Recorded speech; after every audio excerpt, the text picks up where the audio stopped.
Okay, everyone, it's the 30th. We have 2 left. There's just 2 left in here. Oh, I've got one. I've got one. This determines the story. It determines the last one and this one. Am I happy with this? I don't know. Right, I've got one. I'm opening it. I'm opening the prompt for today. The penultimate prompt. It's Liney. Oh, books. This is the one that I saw earlier and I completely forgot was in there because it was like slightly open, so I folded it. All right, okay. So the last one in there, that is then the extra one I had to get my daughter to write for me. So, God, that's going to be interesting tomorrow. But today, it's books. I can draw books. Right, so there are books in this picture. There they are. There's books, okay?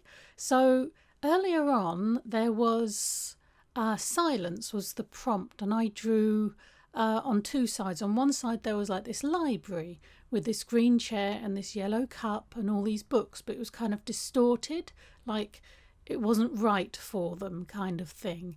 And on the right-hand side, the right-hand page was sort of this path leading into the mountains, which is where they went. So I'm doing it as in that was actually a distorted version of, I guess, her lounge, where she's got these books, but a more sedate number and not as rickety as I tried to make the other ones. And she's got this same colour green chair, although my green is running out. It's really depressing. But anyway, so she's got the same coloured chair, different shape. I went for a more modern shape. The other one was like a wingback chair. And a more, even the coffee cup, which is going to be yellow, so it's the same coffee cup, it's more rounded and more friendly shaped. So that's what I've done. And you'll notice her hair is slightly wavier.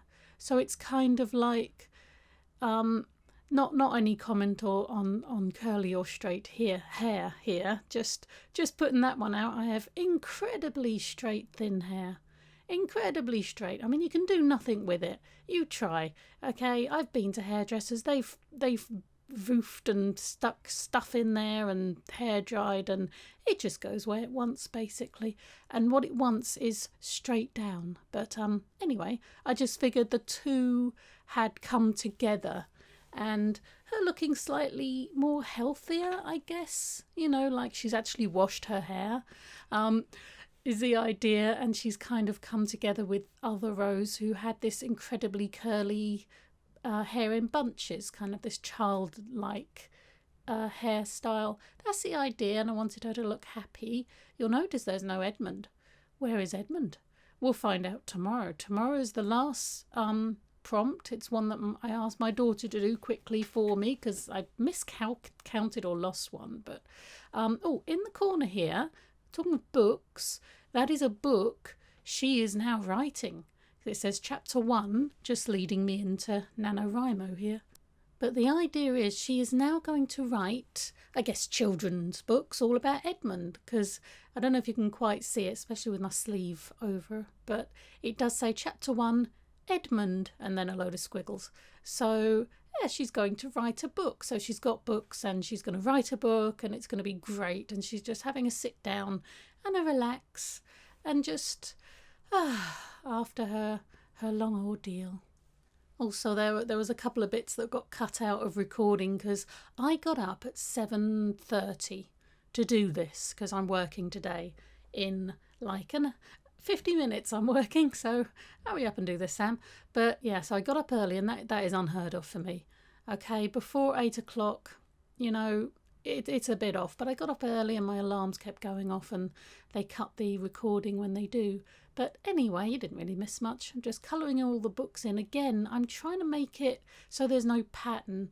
Humans automatically go for patterns and create patterns, and I'm trying not to by just doing one colour and then just splodging it in various places and trying to get all the books different colours, because if you look at books, they are all different coloured spines. Unless you do, I'm sorry, I apologise, but this is weird.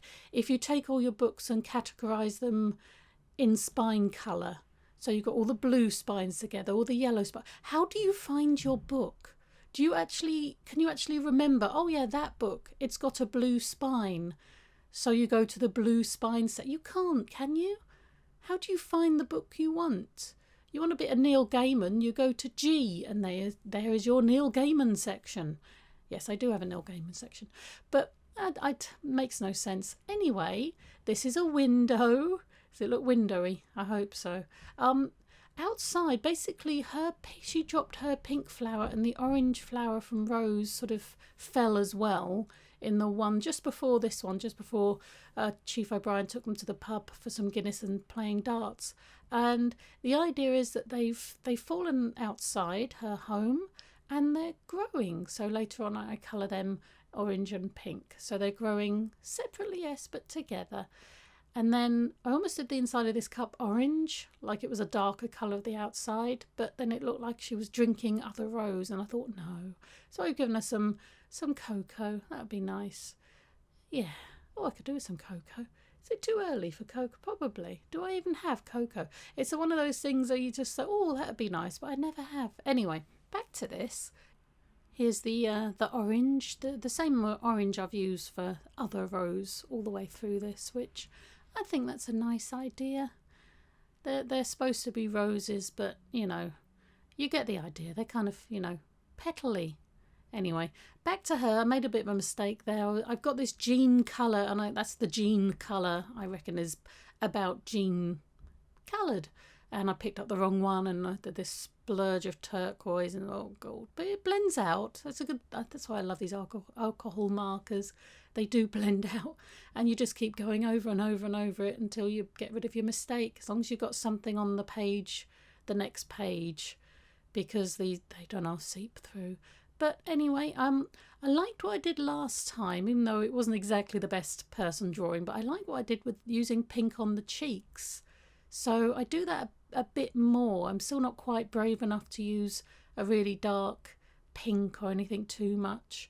And you can't really see it. I think you see it more when it dries. But I was happy with that, trying a few different things. Hands are problematic, but I think you get an idea that those are her hands. And the arms, they try and kind of coming towards you, which is a difficult thing to draw. Hopefully it kind of looks like she's not just got really short forearms. Yeah.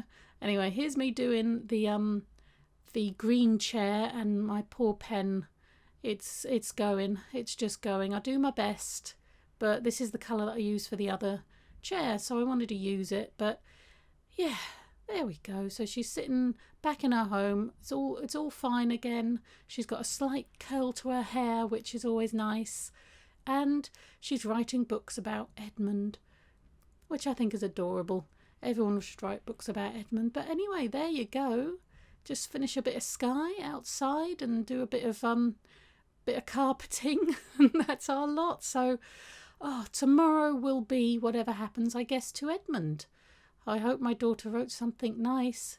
She was grinning when she gave it to me, so we'll find out tomorrow, won't we, what my loving daughter gave me to do. But anyway, we're coming to the end of this. Thank you very much for watching. I hope you enjoyed it. Please remember to like and subscribe. It's been really good to see comments as well. I've had such lovely comments, and thank you. You get worried putting things on YouTube, but you've all been lovely. But anyway, I will see you tomorrow for the final one. Bye.